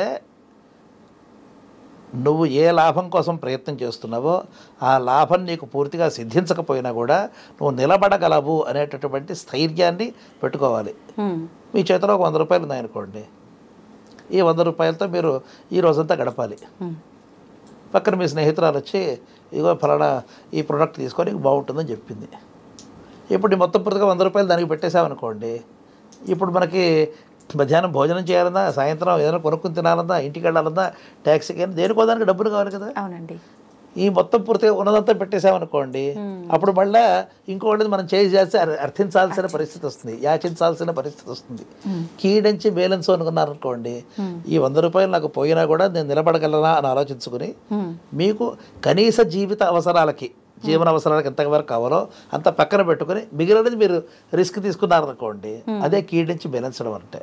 నాకు ఉద్దిష్టమైన ప్రయోజనం నెరవేరకపోయినా కూడా నేను బతకడానికి ఎంతవరకు కావాలో ఆ ఏర్పాటు చేసుకుని ఒక వ్యవహారం మొదలెట్టమని తాత్పర్యం అనమాట. అయితే మన ఆలోచన విధానం ఏ రకంగా ఉంటే మన జీవితం పైన అదే ప్రభావం పడుతుంది అంటారు కదా. కొంతమంది ఎంతసేపు అంటే ఇలా ఒక రకంగా ముందేం జరుగుతుందో దీనివల్ల ఇబ్బంది పడుతుందని ఇప్పుడు మీరు చెప్పినట్టుగా ఆలోచించి మళ్ళీ బాగా ఆలోచిస్తే బాగుంటుంది, కానీ ఎంతసేపు నెగిటివ్గానే ఆలోచిస్తూ ఉంటారు. అలా ఆలోచిస్తున్నప్పుడు తలరాత అనేది ఒకటి ఉంటుంది కదా, ఆ తలరాతలో ఉన్నట్టుగానే జరుగుతుందా, లేదంటే వీళ్ళు నెగిటివ్గా ఆలోచించారని చెప్పి ఆ ప్రభావం వీరిపైన పడుతుందంటారా? చాలా మంచి ప్రశ్న ఇది. తలరాత, దీనికే మరో పేరు విధి అని. అవునండి. దీనికే మరో పేరు భాగ్యము అని, దీనికే మరో పేరు అదృష్టం అని, ప్రాప్తం అని కూడా అంటారా? ఏం చెప్పినా కూడా మొత్తం పూర్తిగా అన్ని ఇంటర్ కనెక్టెడ్ అనమాట. ఈ ప్రతిపదాన్ని నిర్వచిస్తాను, ఆ నిర్వచనం చెప్పడం అని మీకు అర్థమైపోతుంది. ఓకే అండి. హరిణాపి హరేణాపి బ్రహ్మణాపి సురైరపి లలాట లిఖిత రేఖ పరిమారుష్టం నశక్యతే. హరిహర బ్రహ్మలు ఎవరు కూడా నొసట రాసినటువంటి తలరాతని మార్చలేరు, పరిమారుష్టం దాన్ని తుడిపి వేయడానికి ఎవరి వల్ల కూడా కుదరదు అనేది ఈ శ్లోకం యొక్క తాత్పర్యం అనమాట. ఇది వెంటనే అనిపిస్తుంది, ఓహో అయితే నా తలరాత నిశ్చయం అయిపోయింది, ఇక నేను ఏమీ చేయక్కర్లేదు అనేటటువంటి అభిప్రాయం సగం మందిలో ఉంటుంది. అటువంటి వారు ఇలాగే ఆలోచిస్తూ ఉంటారు, ఏం చేస్తే మనకి ఏమొస్తుంది, మూర్ఖంగా ఉంటారు వాళ్ళు. కాదు, ఒకరు బద్ధకం కోసం వాళ్ళకి ఏదో ఒక నిమిత్తం కావాలి, ఆలంబన కావాలి. దాన్ని ఇంగ్లీష్లో అలిబి అని పిలుస్తాం అనమాట. వాళ్ళకి ఏదో నిమిత్తం కావాలి, ఆ నిమిత్తాన్ని పెట్టుకుని ఏం చేసినా మేము ఇలాగే ఉంటాం అనుకుంటాం. అది వాళ్ళ యొక్క బద్ధకాన్ని కవరప్ చేసుకోవడానికి, కప్పిపుచ్చడానికి ఈ నిమిత్తాన్ని వాడుకుంటూ ఉంటారు. నా తలరాత ఇంతే అని. నిజంగా ప్రయత్నం చేసినటువంటి వాడికి 100% ప్రయత్నం చేస్తే 99% మనకి కుదరకపోయినా 1% ఖచ్చితంగా మనం బాగుపడతాం. ఒకవేళ అదే కరెక్ట్ అయినట్టయితే అసలు తలరాత ఎలా వచ్చిందో చూద్దాం. మొదలు అదృష్టం అని పిలుస్తున్నాం దీన్ని. దృష్టం అంటే కనపడింది, అదృష్టం అంటే కనపడనిది. కనపడిన దాన్ని ఏమంటాం? అదృష్టం అదృష్టం అంటాం. అంటాం. కనిపించిన దాన్ని దృష్టం దృష్టం అంటాం. అంటాం. ఈయన తలుపు తీశాడు, తలుపు తెరుచుకుంది, అది దృష్టం. ఇక్కడ పక్కనే రిమోట్ పెట్టుకుని ఇదే పని చేశాను నేను, అదృష్టం అది. నా దగ్గర రిమోట్ ఉంది, దానివల్ల తలుపు తెరుచుకుంటా ఉంది అని ఈ వ్యక్తికి తెలియదు. అతను దాన్ని వెంటనే మొత్తం పూర్తిగా టీవీలో రికార్డ్ చేస్తున్నాడు, ఉన్నటువంటి తలుపు తెరుచుకుంది. అప్పుడు ఆయన అన్నాడు, ఈ వీటిలో భూతం ఉందండి, అందువల్ల వచ్చింది, మొత్తం పూర్తిగా అది భూత్ బంగ్లో, అక్కడికి వెళ్ళొద్దు అని చెప్పాడు. నేను నవ్వుకుంటున్నాను. ఈ వాక్యం విన పక్కతన నిజంగా భయపడిపోయి పారిపోయాడు. వీళ్ళిద్దరికీ అజ్ఞానం వల్ల కలిగినటువంటి ఈ రెండు. ఇప్పుడు కార్యము కారణం అనేది రెండు. దీంట్లో ఇంగ్లీష్లో కాజ్ అండ్ ఎఫెక్ట్ అని పిలుస్తాం. కారణం తెలియకుండా కొన్నిసార్లు కార్యాలు అవుతూ ఉంటాయి, ఎందుకు అవుతాయో తెలియదు. చాలా సులువు ఎగ్జాంపుల్ చెప్తాను మీకు. సగం మంది మగవాళ్ళకి జుట్టు రాలిపోతూ ఉంటుంది. అవునండి, చాలామందికి. నా బట్టి వాళ్ళందరికీ కూడా చాలామందికి జరిగింది. ఎందుకు జుట్టు రాలిపోతుందో తెలియదు. ఎందుకు? కొంతమంది జెనెటిక్స్ అంటారు, కొంతమంది కారణాలు తెలియవు, కారణాలు తెలిసినా కూడా ఏమీ ఆపలేము. అలాగే మరి కొంతమందికి చర్మం ముడతలు పడిపోతూ ఉంటాయి, మరి కొంతమందికి ముఖం మీదంతా కూడా మొత్తం పూర్తిగా మనకి మొటిమలు వస్తూ ఉంటాయి. వీటిని ఎలా ఆపాలో తెలియదు, ఏం చేయాలో తెలియదు. కారణం తెలిసినంత వరకు జాగ్రత్త పడతారు, కారణాలు తెలియకపోతే అదృష్టం అనేస్తాం. మన అదృష్టం అంతేనయ్యా, ఇంతకంటే కుదరటం లేదు, అందువల్ల పెళ్ళిళ్ళు కూడా కావట్లేదు అని కొంతమంది కంగారు పడుతూ ఉంటారు. అవునండి. ఒకళ్ళకి చిన్నప్పటి వరకు కూడా మొత్తం పూర్తిగా ఏదో వికారంగా ఉంటారు, కానీ ఒక వయసు వచ్చేటప్పటికి ఆకర్షణీయంగా తయారవుతారు. ఎస్పెషల్గా మగపిల్లలు కానీ ఆడపిల్లలు కానీ యుక్త వయసులో వచ్చినప్పుడు అప్పుడేమంటాం? అదృష్టం అండి, భాగ్యం అండి అంటాం. ఫార్చ్యూన్ అని ఇంగ్లీష్లో పిలుస్తాం. మరి మంచికైనా సరే చెడుకైనా సరే విధి అనేటటువంటిది ఒకటే ఉంటుంది. మీరు బాగున్న రోజులో ఉన్నటువంటి మీకు మంచి ఆలోచన వచ్చి, చక్కటి మార్క్స్ వచ్చి, మంచి ఉద్యోగం వచ్చి, మంచి ఆకర్షణీయమైన రూపం వచ్చి, మంచి భార్య దొరికి, మంచి భర్త దొరికి, మంచి కుటుంబం ఏర్పడితే వాటిని మనం భాగ్యం అని పిలుస్తున్నాం. అవునండి. మీరు అనుకున్నటువంటిది అనుకున్నంత వరకు రాలేకపోతే దాన్ని ప్రాప్తం ఉంటున్నాం. ప్రాప్తం అంటే పొందబడినది. నా ప్రాప్తం ఇంత ఉంది, ఇంతవరకు పొందాలని రాసిపెట్టి ఉంది కాబట్టి ప్రాప్తం ఉంటున్నాం. మీకు తెలియకుండా ఏదైనా ఒక ఫలితం వచ్చింది అనుకోండి, దాన్ని మనం ఏమంటున్నాం? అదృష్టం. అదృష్టం అంటున్నాం. కారణం తెలియదు అని అర్థం అనమాట, చూడబడలేదు అని అర్థం అనమాట. విధి అంటే ఏమిటి? నువ్వు అనుభవించాలి అని రాసిపెట్టి ఉన్నది అని తాత్పర్యం అనమాట. ఇవన్నీ అర్థం కావాలి అంటే అసలు కర్మ సిద్ధాంతం ప్రారంభంలో ఉండేటటువంటి ఒక అరేంజ్మెంట్, అమరిక తెలియాలన్నమాట. ఓకే. అయితే గురుగారు, ఇప్పుడు కర్మ 3 రకాలుగా ఉంది. మనం కర్మ సిద్ధాంతం గురించి మాట్లాడే ముందు ఇంకొక చిన్న డౌట్. ఇప్పుడు ఈ అదృష్టము ఇదంతా ఒక వ్యక్తిగతంగానే తీసుకోవాలా, కుటుంబ పరంగా కూడా తీసుకోవచ్చా? చాలా మంది అక్కడికే వస్తున్నాం. Okay okay. మొత్తం కర్మలో మొత్తం పూర్తిగా 3 విభాగాలు ఉన్నాయి. ఒకటి ఆగామి, ఇంకొకటి ప్రారంధం, మూడోది సంచితం. చితం అంటే పోగు చేయడం, సంచితం అంటే బాగా పోగు చేసుకున్నాం. బాగా పోగు చేసుకున్నామంటే ఈ జన్మలో కాకుండా పోయిన జన్మలో, ఆ పోయిన జన్మలో పుట్టిన వినియోగ అనాదిగా ఎప్పుడు ప్రారంభమైందని ఎవడో చెప్పలేడు, ఎప్పుడో మొదలైంది, ఈ క్షణం వరకు పోగైందంతా కూడా సంచితం. ప్రారంధము అంటే ఈ జన్మలో నువ్వు అనుభవించాలి అనుకుని, ఈ జన్మలో నువ్వు అనుభవించాలి అనుకుని సృష్టికర్త ఈ జన్మలో నీ అనుభవానికి ఇచ్చినటువంటి ఒక చిన్న ముక్క. ఆరబ్ధం, ప్రకర్షణ ఆరబ్ధం, బాగా మొదలైనది అని అర్థం ప్రారంధం అంటే. ఓకే, ప్రారంధం అది. ఈ జన్మలో పుట్టిన తర్వాత నువ్వు చేసే పనులన్నీ కూడా నువ్వు పుట్టక ముందర ఇవేవి లేవు, ఆ తర్వాత వస్తున్నాయి రాబోయేవి, వాటి పేరు ఆగామి. రాబోయేవి ఏది అనుభవించాలని నువ్వు పుట్టుకతో ఏదైతే మొదలెచ్చావని నీకోసం ఈ జన్మ కోసం పక్కన పెట్టామో అది ప్రారంధం. మొత్తం కలిపినటువంటి పెద్ద మూట సంచితం అన్నమాట. ఇలా మొత్తం పూర్తిగా 3 ఉన్నాయి. ఇప్పుడు మనందరికీ కూడా బయట ఎంత చలిగా ఉన్నా లోపల వెచ్చగా ఉండాలని మనందరికీ కూడా మనకు కామన్గా ఒక లక్షణం రాసింది. సాధారణంగా మనమంతా కూడా సుఖంగా వెచ్చగా ఉండాలనుకోండి, అప్పుడు భగవంతుడు ఏం చేస్తాడు? ఈ గ్రూప్ అందరినీ పక్కన పెడతాడు. ఇప్పుడు ఉదాహరణకి 1,00,000 మంది ఇంటర్వ్యూలు రాశారు, పరీక్షలో పాస్ అయ్యారు, ఒక 1000 మందిని ఇంటర్వ్యూకి సెలెక్ట్ చేసాం, వీళ్ళందరికీ సమానమైనటువంటి లక్షణాలు ఉన్నాయని, వాళ్ళందరినీ ఒక పక్కన పెడతాం కదా, ఒక హాల్లో పెడతాం కదా. అలాగే ఎవరికైతే సమానమైనటువంటి భాగ్య రాశి ఉంటుందో వారందరూ కూడా ఒక కుటుంబంలోనూ ఒక సొసైటీలోనే. అదే మీరే ఆలోచించండి. అవునవును. ఒక జీవి పుణ్యపాపాలు తెలియనటువంటిది ఒక కుగ్రామంలో అన్నోదకాలు లేనటువంటి చోట ఎక్కడో మొత్తం పూర్తిగా ఒక క్షామం ఉండేటటువంటి ప్రాణంలో మొత్తం ఎముకలనే బయటపడిపడుతూ అక్కడికి జన్మించాలి. ఇంకొక జీవి చాలా సంపన్నమైనటువంటి సమృద్ధమైన దేశంలో ఎందుకు పుట్టాలి? నిజమే గురుగారు. కాబట్టి మన యొక్క కర్మని ప్రారంభాన్ని బట్టి మనం ఎక్కడ పుట్టాలో తెలుస్తుంది. మీరు ఇందాక అడిగిన మొట్టమొదటి ప్రశ్న ఏంటి? మరి నా తలరాత ఇంతే అని అనుకునేవాళ్ళు, కానీ భగవంతుడు అందరికీ కూడా స్టీరింగ్ వీల్ లాంటి ఒక స్వేచ్ఛనిచ్చాడు. ఆ స్వేచ్ఛ లేకపోతే మీరు కిందకి వెళ్ళేవాళ్ళు కిందకి అధపాతాళానికి వెళ్ళిపోతారు. బాగున్నవారు ఈరోజు అత్యంత సంపన్నుల జాబితాలో పైకి ఈరోజు ఎలాన్ మస్క్ గారిలాగా అలా పైకి వెళ్ళిపోతూ ఉంటారు. 100 బిలియన్స్ 200 200 300 400 అలా పైకి వెళ్ళిపోతూ ఉంటుంది. మరి వాడు కిందకి వచ్చే అవకాశం కానీ వీడు పైకి వెళ్ళే అవకాశం కానీ లేవా? ఉన్నాయి. అదే స్వేచ్ఛ. ఆ స్వేచ్ఛ లేకపోతే ఇన్ని విధివాక్యాలు మనకి పురాణాల్లోనూ వేదాలలోనూ మత గ్రంథాలలోనూ అన్ని చోట్ల పెద్దలు చెప్పడం అంతా కూడా దండగే కదా. అవునండి. నువ్వు ఏం చేసినా నువ్వు అంతకంటే మారలేవు కదా. అవును. మీరు ఉన్నట్టుండి ఈరోజు తెల్ల చర్మంతో ఉన్నట్టుండి రమ్మంటే మీకు పెయింట్ కొట్టినా కూడా అవ్వలేరు కదా. అవును. అలానే పూర్తిగా నలుపు కూడా పడలేరు కదా. మన జన్మలక్షణం అలాగే ఉంటుంది కదా. మరి ఏమీ మార్చుకోలేనప్పుడు చెప్పడం ఎందుకు? చెబుతున్నాము అంటే దాన్ని మార్చుకునే అవకాశం ఉందని. అంటే కొన్ని మార్చుకోగలిగిన అంశాలు ఉంటాయి, కొన్ని మార్చుకోలేని అంశాలు ఉంటాయి. ఎటువంటివి గురుగారు ఉదాహరణగా తీసుకుంటే? ఇప్పుడు మీరు ఈ ఉద్యోగంలో బాగా కష్టపడ్డారనుకోండి, ఒక 20 రోజులో 30 రోజులో 20 ఏళ్ళలో 30 ఏళ్ళకో మీరు మొత్తం పూర్తిగా ఇటువంటి ఒక సంస్థలో అత్యధికమైనటువంటి వ్యక్తి కాగలరు.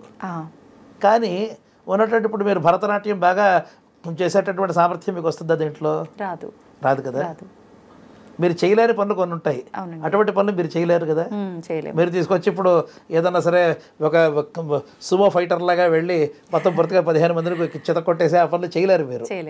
మీరు మీ యొక్క పరిధిలో ఎంతవరకు మీరు పైకి వెళ్ళగలరో మనకి వాటి. అలాగే మన యొక్క భవితవ్యాన్ని మార్చుకోవడానికి భగవంతుడు ప్రతి వారికి కూడా కొంత స్వాతంత్ర్యాన్ని ఇచ్చాడు, స్వేచ్ఛనిచ్చాడు. అందుకని మనకి వేదంలో గొప్ప ఇది చాలా ముఖ్యమైనటువంటి ఒక టెనెట్. సమానానాముత్తమ శ్లోకో అస్తు మూర్ధానమేవైనగం సమానానాం కరోతి. ఫలితం ఎలా ఉంటుంది అంటే సజాతానాం సమానానాం, నీ యొక్క గ్రూప్లో నీతో సమానమైనటువంటి వారిలో ఉత్తమమైనటువంటి పై స్థాయికి వెళ్తావు అనే వాక్యం చాలా చోట్ల ఉంటుందన్నమాట. నీ యొక్క కీర్తి కూడా అంతే. నీ యొక్క ఎప్పుడు కూడా you should not compare oranges with apples. So నీ యొక్క పరిధిలో ఉండేట కాబట్టి మనం మన స్థాయిలో మనం ఖచ్చితంగా మన యొక్క స్థితిగతులను మార్చుకోగలిగే అవకాశం ప్రతి వారికి ఉంటుంది. అందుకోసం ఇన్ని రకాలైనటువంటి శాస్త్రవాక్యాలు, గీతావాక్యాలు, పెద్దల యొక్క వాక్యాలు, ఈ తర్వాత బోధనలు కూడా ఉన్నాయి. కాబట్టి డిస్పేర్కి అవకాశమే లేదు. కాబట్టి నిరాశ నిస్పృహలో వదిలిపెట్టి ఆశావాదంతో జీవించమనే మనకి మన యొక్క వేదము, మన యొక్క శాస్త్రాలు, మన యొక్క ధర్మం అంతా కూడా బోధిస్తున్నది అనమాట. గురుగారు, ఇప్పుడు మీరు చెప్పిన కర్మ సిద్ధాంతం తీసుకుంటే ఇప్పుడు అది కూడా మనకు ఆల్రెడీ మనం సంచితంలో ఉంది. అది ఎలా ఉందో అలా మన జీవితంని మనం గడుపుతున్నాము. మార్చుకునే అవకాశం మన కర్మ విషయంలో కూడా ఉంటుంది కదా ఇప్పుడు మీరు చెప్పినట్టుగా చూస్తే? అంటే దీంట్లో చిన్న ధర్మ సూక్ష్మం ఒకటి ఉంది. చిన్న సూక్ష్మం అది. మనకి ఫైనాన్షియల్ టర్మ్స్లో మాట్లాడుకుందాం, ఆర్థికమైనటువంటి పరిస్థితుల్లో మాట్లాడుకుందాం. అలాగే అండి. ప్రారంభం అనేది మీకు ఉండేటటువంటి అప్పుతో మొదలెట్టారు. మీరు ఒక 1,00,000 రూపాయల అప్పుతో మీరు ప్రారంభం చేశారనుకోండి. మీ యొక్క వృత్తో మీ యొక్క జీవితమో ప్రారంభం చేశారు. ఈ 1,00,000 రూపాయలకి ప్రతి నెల మీరు వడ్డీ కడుతున్నంత వరకు మీ జోలికి ఎవరూ రారు. మీరు బాగా ఎక్కువ డబ్బులు సంపాదించారనుకోండి, అప్పుడు ఈ 1,00,000 రూపాయలు విడిపోతూ ఉంటుంది. కొన్ని రోజులకి మొత్తం పూర్తిగా దీనిని పూర్తిగా మనం ఈ అప్పు తీర్చుకునే అవకాశం కూడా కనిపిస్తుంది. కానీ పుణ్యపాపాల దగ్గరికి వచ్చేటప్పటికి ఒక చిన్న మార్పు ఉందన్నమాట. ఏంటండి అది? దానికి కోర్టు ప్రొసీడింగ్స్ అనే ఒక ఉదాహరణ చెప్తాను. మీరు ఒక ఉత్తమమైనటువంటి మంచి పనులు చేసి 10 మందికి ఉపకరించేటటువంటి స్కూల్స్ పెట్టడమో, లేదా అంటే డబ్బులు వసూలు చేయడానికి స్కూల్ దాని గురించి మాట్లాడ ఉచితమైన విద్యాబోధన, ఉచితంగా అన్నదానం చేస్తున్నారు. వాటికి సొసైటీ, సమాజం మిమ్మల్ని గౌరవిస్తోంది. కానీ ఏదైనా సరే కొన్ని పొరపాట్లు చేయడమో కొన్ని మోసాలు చేయడమో చేశారనుకోండి, నేను అక్కడ ఉత్తమమైన కార్యం చేశాను కాబట్టి ఈ చేసిన మోసాలను, ఈ హత్యల్ని లేదా ఈ అబద్ధాలని దీన్ని మీరు పరిగణించొద్దు, దీనిని మీరు అలాగే వదిలేసేయండి అంటే కుదురుతుందా? కుదరదు కదా. అదే పుణ్యపాపాలకి ధనానికి ఉండే తేడా. మీరు ఎక్కువ డబ్బులు ఉంటే ఆ డబ్బులతో అప్పులు తీర్చుకోవచ్చు, కానీ పుణ్యపాపాల దగ్గరకు వచ్చేటప్పటికి అది కుదరదు అనమాట. మీరు చేసిన పుణ్యాన్ని మీరే అనుభవించాలి, మీ యొక్క పాపాన్ని కూడా అనుభవించాల్సిందే మీరు. అంటే అసలు తగ్గించుకునే అవకాశం లేదా? ప్రభావం కొద్దిగా తగ్గుతుంది. ఇప్పుడు బ్రహ్మాండమైన వర్షం పడుతుంది అనుకోండి, ఏదో ఒక చిన్న గొడుగు పెట్టుకుంటే కొంత ప్రభావం తగ్గుతుంది, కానీ సంపూర్ణంగా తగ్గిపోతుందని చెప్పలేము అనమాట. తుప్పరైనా పడుతుంది, స్ప్లాషెస్ అంటాం కదా, చిందనమైనా ఉంటుంది, అది తప్పదు, పూర్తిగా తప్పదు, ఎంతో కొంత అనుభవించాల్సిందే. గురుగారు, ఇప్పుడు మీరు చెప్పినట్టుగా చూస్తే మనం డబ్బుల విషయంలో అయితే ఎలా దాన్ని మనం కష్టపడి సంపాదించుకొని తీర్చుకునే అవకాశం ఉందో, పాపపుణ్యాల్లో మాత్రం అలాంటి అవకాశం లేదన్నారు. మరి ఇప్పుడు ఒక జీవి ఒక జన్మ తీసుకొని భూమిపైకి వచ్చింది అనుకోండి, అంటే ఫర్ ఎగ్జాంపుల్ నేనే తీసుకోండి, నేను గతంలో చేసిన పాపము ఉంది, పుణ్యమే ఉంది, నేను ఈ జన్మలో అసలు ఏంటి, నా జన్మకి అసలు సార్థకత ఎలా వస్తుంది? ప్రతి ఒక్కరూ అన్నీ మర్చిపోతారు. భూమిపైకి వచ్చామా, నా కోరికలు, నా ఆశలు, నా లైఫ్ ఎలా అనుభవిస్తున్నాను, ఎంత సంపాదిస్తున్నాను, ఇవే ఉంటాయి తప్ప అసలు నేను వచ్చిన పర్పస్ ఏంటి అనేది ఎవరికి ఒక క్లారిటీ ఉండదు. అసలు ఏంటి ఈ జీవి యొక్క జన్మకి సార్థకత ఏంటి? ఇది సమస్య ఎక్కడుందంటే, మనం లేచినప్పటి నుంచి పడుకునేంత వరకు కూడా కళ్ళు తెరిచినప్పటి నుంచి పంచేంద్రియాలు ఎప్పుడు కూడా బయట విషయాలనే ఆలోచిస్తాయి. అవునండి. ఈ విషయాన్ని ఇంద్రియార్థము అని భగవద్గీతలో పిలిచారు. ఇంద్రియాణి ఇంద్రియార్థేషు. ఈ ఇంద్రియాలన్నీ వెళ్ళి ఇంద్రియార్థాలైన విషయాల మీద ఎక్కువ ఉంటాయి. ఏదో చూస్తాము, ఏదో ముట్టుకుంటాము, ఎక్కడో తిరుగుతాము, ఎక్కడో ఏదో వింటూ ఉంటాం, వాటిలో ఆనందం వెతుకుతూ ఉంటాం. ఈ విషయాలన్నీ కూడా వచ్చిన తర్వాత మన యొక్క మనస్సు వీటన్నిటి కూడా కొంత ప్రక్రియ చేసి ఒక ప్రాసెసింగ్ అయిపోయిన తర్వాత ఆ ప్రాసెస్లో ప్రక్రియ తర్వాత ఏం చేస్తే బాగుంటుంది అని కొన్ని విషయాల్ని పక్కన పెడుతుంది, కొన్ని విషయాలను లోపలికి తీసుకుంటుంది అన్నమాట. ఈ విషయాలు లోపలికి రావడం ఆగిపోతే కానీ నేను ఎవరు అనే విషయం ఆలోచనకు ఉండదు. అలా నేను ఎవరు అని ప్రతి వ్యక్తి ఆలోచించాలి అంటే వాళ్ళకి మొట్టమొదట కావాల్సింది సమయం కావాలి. అటువంటి సమయం ఎవరు కేటాయిస్తున్నారు? లేదండి. స్వహ అంటే తాను, అర్థం అంటే కొరకు. తన కొరకు ప్రయత్నం చేస్తే దాన్ని స్వార్థం అంటారు. మనకి సంస్కృతంలో స్వహ అనే పదానికి నాలుగు అర్థాలు ఉన్నాయి. మొట్టమొదటి స్వహ అంటే ఆత్మ, తాను. రెండవది స్వహ అంటే తనకి సంబంధించినటువంటి వారు, స్వీయ, వీరిది కూడా స్వహ అనే పిలుస్తూ ఉంటాం.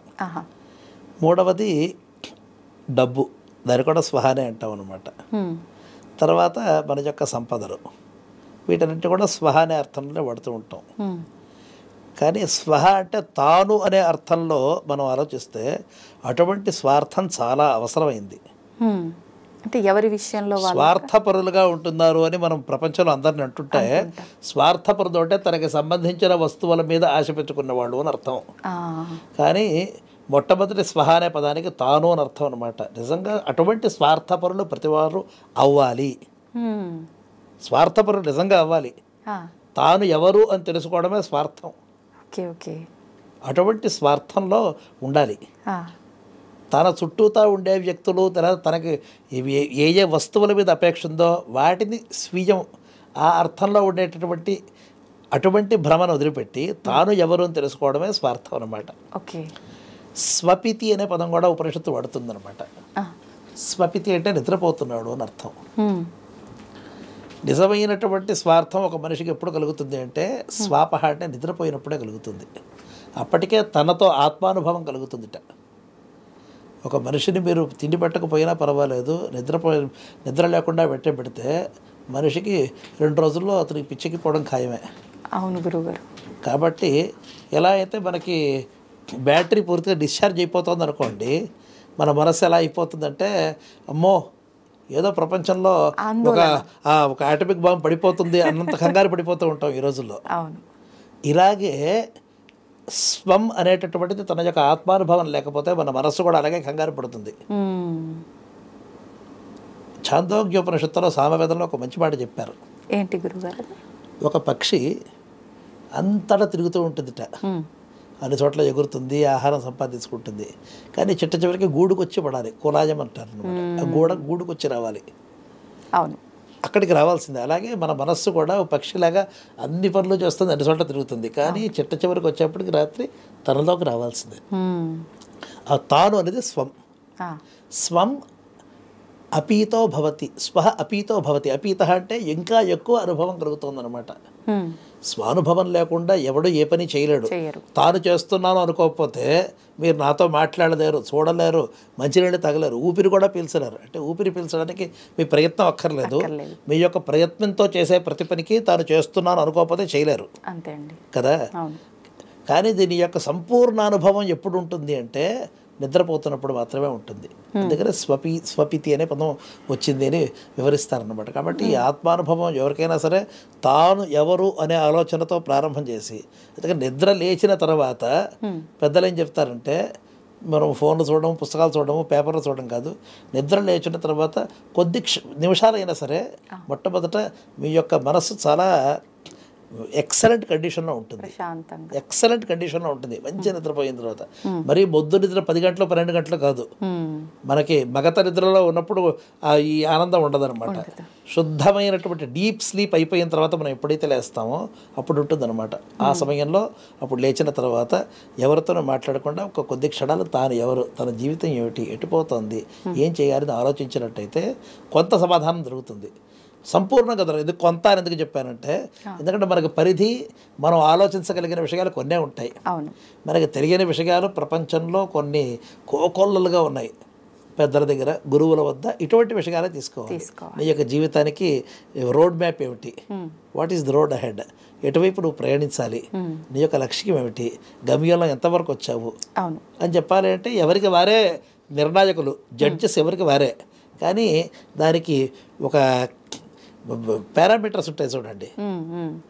దేన్ని అనుసరించి నేను ఇప్పుడు ఇక్కడి నుంచి నేను అబిడ్స్కి వెళ్ళాలి అంటే ఇక సుమారుగా 15 కిలోమీటర్లు ఉంది. 15 కిలోమీటర్లో ఎంతవరకు వచ్చాము అనేటటువంటి మైల్ స్టోన్స్ కావాలి కదా. అటువంటి మైల్ స్టోన్స్ మనం గురువుల వద్ద తెలుసుకోవాలన్నమాట.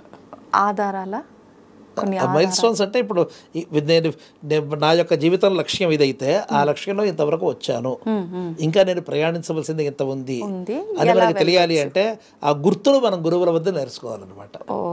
అందువల్ల మీరు చెప్పినట్టుగా ప్రతివాడు కూడా తాను ఎందుకు పుట్టాము, ఇక ఈ జన్మ అయ్యే లోపల కనీసం చేయవలసింది ఏమిటి, ఎంతసేపు ఈ శరీరాన్ని పోషించుకోవడము, ఈ శరీరానికి పనికొచ్చే వాళ్ళని చూసుకోవడం, ఇంతవరకైనా, ఇంతకంటే పైన ఇంకేదైనా ఉందా అని ఆలోచించడానికి నిమిత్తం కావాలి. ఎప్పుడైనా సరే జనాలకి ఎదురు దెబ్బలు తిరిగినప్పుడు మాత్రమే ఇలా ఆలోచిస్తారు, బాగున్నప్పుడు ఎవరూ ఆలోచించరు. కాబట్టి బాగున్నప్పుడు ఆలోచించడం అనేది ఒక చక్కటి అభ్యాసం. దీనిదే నిత్యకర్మ అనేటటువంటి ఒక ప్రక్రియ ద్వారా అందరికీ అలవాటు చేశారు పెద్దలు. నిత్య కర్మాచరణ చేసినప్పుడు మనకి ఇటువంటి ఆలోచనలకి ఒక నిమిత్తం కనిపిస్తుంది. అంటే మనం నిత్యం ఏం చేస్తున్నాము లేచిన దగ్గర నుంచి అనేదన్నా గురుగారు? నిత్యకర్మ అంటే అది కాదు. ఏంటండి? ప్రత్యేకమైనటువంటి ఫలం మీద అపేక్ష లేకుండా నువ్వు చెయ్యాలి అని చేసేటటువంటివి నిత్యకర్మలు అన్నమాట. ప్రతిఫల అపేక్ష ఉండకుండా చేసే, ప్రతిఫల అపేక్ష లేకుండా ఉండడానికి చేయాల్సి వీటికి ప్రత్యేకంగా పంచమహాయజ్ఞాలను పిలిచారు. ఇది ఎవరో పండితులకో ఎవరో పూజారులకు మాత్రమే కాదు, ప్రతి వ్యక్తి చేయాల్సిందనమాట.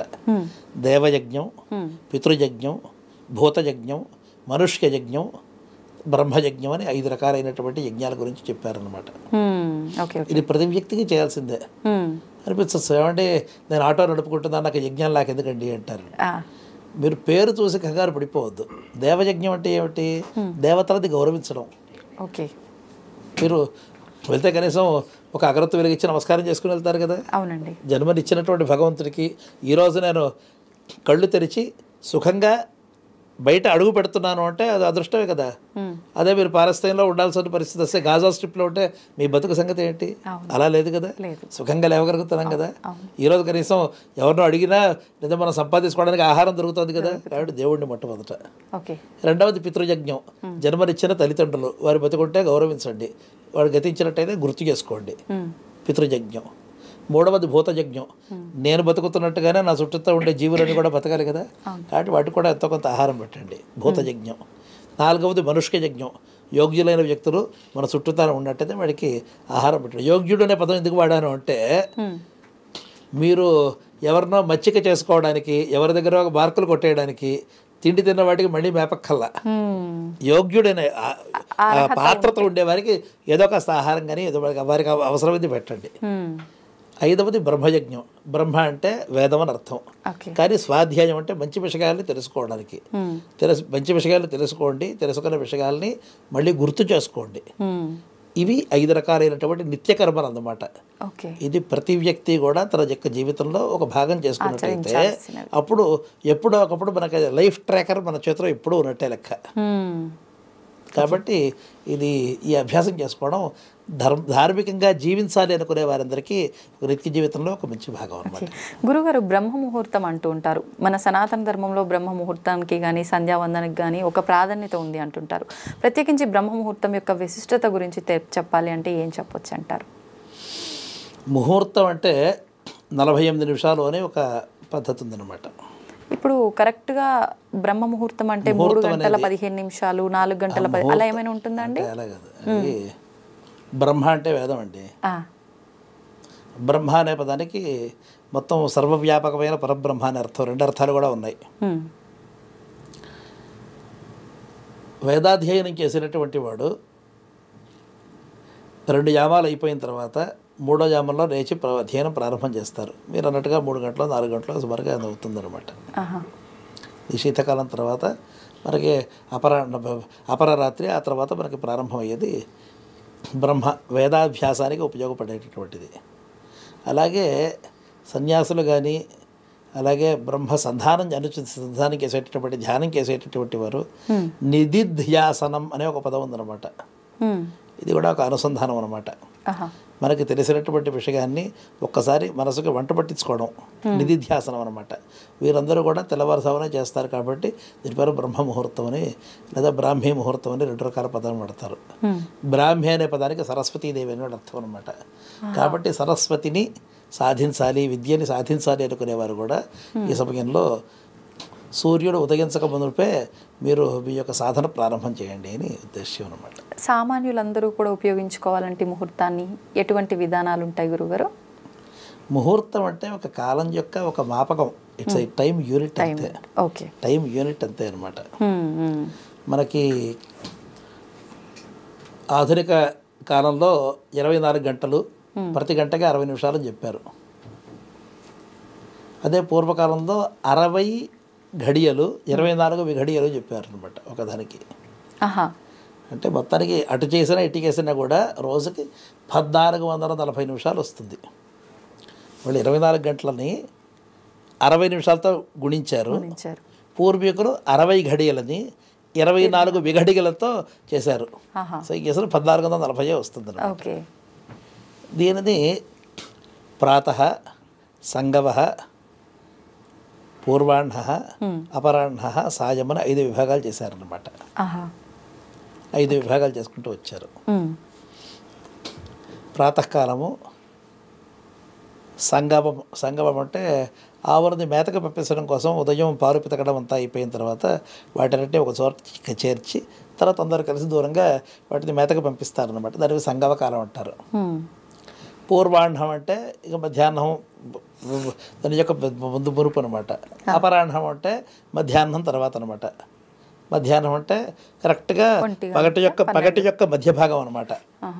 ఇది యాబ్సల్యూట్ టర్మ్స్లో చెప్పలేము, ఎందుకంటే సూర్యోదయం అహప్రమాణం అంటాం. అంటే డే లైట్ పెరగడం తరగడం ఉంటుంది. ఇప్పుడు ఉత్తర దేశంలో దక్షిణ దేశంలో మార్పులు ఉన్నాయి కదా. మనకి సాధారణంగా మరీ పెద్ద తేడా ఉండదు. కానీ ఉత్తర దేశానికి వెళ్ళిన కొద్దీ ట్రాపికల్ పైన అక్షాంశాలకు వెళుతున్న కొద్దీ మనకి ఏమవుతుంది, లాటిట్యూడ్ పెరిగిన కొద్దీ కూడా మనకి ఆ ప్రమాణం పెరుగుతూ ఉంటుంది. వాళ్ళకి వింటర్లో వచ్చేటప్పటికి వాళ్ళు 9 గంటలు 10 గంటలు 11 గంటలే ఉంటుంది. మనకి దాదాపుగా 12 గంటలు 12 అరగంట అటు ఇటు ఉంటుంది అంతే తేడా.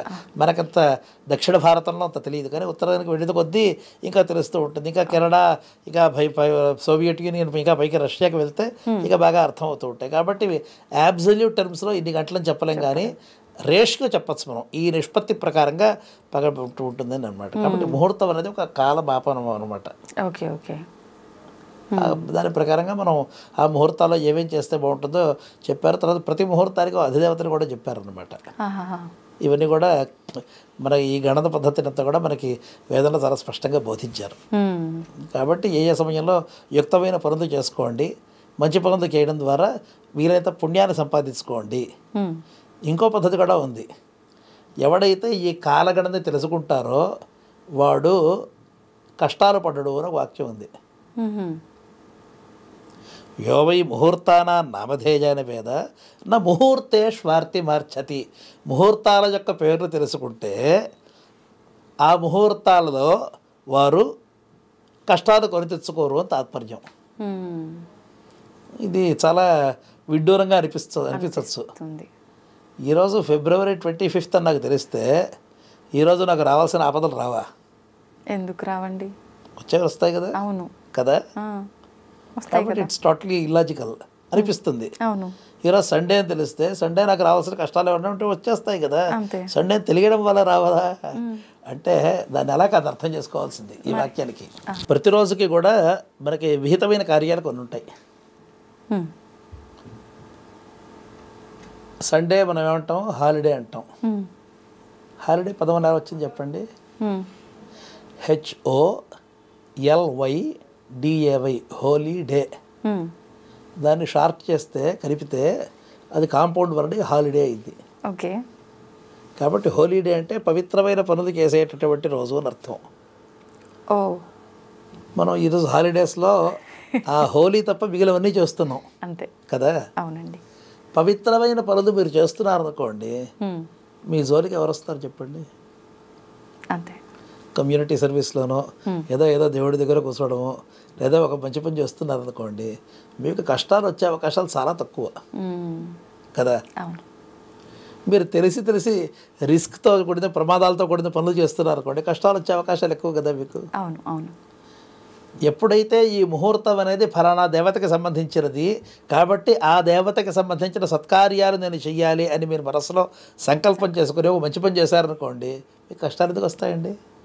నిజమే అండి. మీరు దాన్ని లక్ష్య పెట్టకుండా డిస్రిగార్డ్ చేసి మీకు తోచినట్టుగా స్వైరంగా ప్రవర్తిస్తే అప్పుడు మీకు కష్టాలు వచ్చే అవకాశం ఉంటుంది కదా. ఇప్పుడు ఆ వాక్యం అర్థమైంది కదా. ముహూర్తం పేరు తెలుసుకుంటే మీకు కష్టాలు రావు అంటే ఆ ముహూర్తానికి సంబంధించిన సత్కార్యాలు మీరు చేసినంత కాలము మీ జోరికి కష్టం రాదు.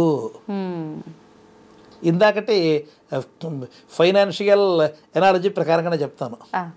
మీరు ఈ నెల సుమారుగా ఒక 5,000 రూపాయలు మీరు ఈఎంఐ కట్టాలి. మిగిలిన అన్ని పనులు బాగానే చేస్తున్నారు. మిగిలిన మన అన్నిటికీ జస్టిస్ చేశారు, ఎక్కడ డిఫాల్ట్స్ ఏమీ లేవు. అవును. మీరు అదే బ్యాంకులో అక్కడే కూర్చొని మిగిలిన డబ్బులు అరకట్టేసేసారు. ఈ 5,000 రూపాయలు 4 రోజుల తర్వాత ఇస్తామండి అంటే సరిపోలేమ్మా అలాగే అంటారు. మీరు ఏదీ రాకుండా కనిపించకుండా మాయమైపోయారనుకోండి, మీ మీద మొత్తం పూర్తిగా ట్రాకింగ్ ఏజెన్సీస్ అందరూ వస్తారు. కాబట్టి సత్కార్యాలు చాలా వరకు చేస్తున్నాం అనుకోండి, 1-2 రాకపోయినా సరే కండోనింగ్ అనే పదం చూడండి, ఉదాసీనంగా సరే పోన్లే ఈరోజు కాకపోతే రేపు చేస్తారని కొద్దిగా లీనియంట్గా ఉండేటటువంటి అవకాశం వస్తుంది అన్నమాట. అందువల్ల ముహూర్తాల పేర్లు తెలుసుకోండి, రోజుల పేర్లు తెలుసుకోండి, దినముల యొక్క పేర్లు తెలుసుకోండి. ఆ దినంలో శుక్లపక్షంలో ఎన్ని రాత్రులు ఉన్నాయి, ఎన్ని పగళ్ళు ఉన్నాయి, ఎన్ని మాసాలు ఉన్నాయి, వీటన్నిటి పేర్లు తెలుసుకోండి అని చెప్పడానికి సావిత్రాగ్ని చయనము అనేటటువంటి ఒక ప్రకరణం ఉంది యజుర్వేదంలో. వాటిలో సముజ్ఞానం నుంచి సముజ్ఞానం, విజ్ఞానం, ప్రజ్ఞానం, జానత, అభిజానత, సంకల్పమానం, ప్రకల్పమానం, ఉపకల్పమానం, ఉపక్లుప్తం, క్లుప్తం, శ్రేయ, వసీజ, ఆగత, సంభూతం, భూతం, చిత్ర, కేతు, ప్రభాన్, ఆభాన, సంభాన్ అని వరుసగా చెప్పుకుంటూ వెళ్ళారనమాట. మొత్తం పూర్తిగా సమజ విభాగాలు ఉన్నాయో కాబట్టి ఇవన్నీ తెలుసుకోవడం ద్వారా మీరు ఈ రోజు అంటే ఏమిటి మన 21st అండి 22nd అండి ఒక పేర్లునని కూడా తెలియదు మనకి, వేద పండితులకు కూడా తెలియదు. ప్రతిరోజుకి, ప్రతి ముహూర్తానికి, ప్రతి తిథికి ఇటువంటి పేర్లు అని కూడా తెలియదు. కాబట్టి ఈ ముహూర్తాలు, దినముల యొక్క పేర్లు, రాత్రుల యొక్క పేర్లు కూడా తెలుసుకుని ఇది ఏ ఏ దేవతకి సంబంధించాలో తెలుసుకోండి. తద్వారా మీరు పాపాల జోలికి వెళ్లకుండా ఉంటారు అని మనకి వేదం హెచ్చరిస్తోంది అనమాట. ఓకే, చాలా మంచి విషయాలు తెలియజేశారు. ధన్యవాదాలు. శుభం.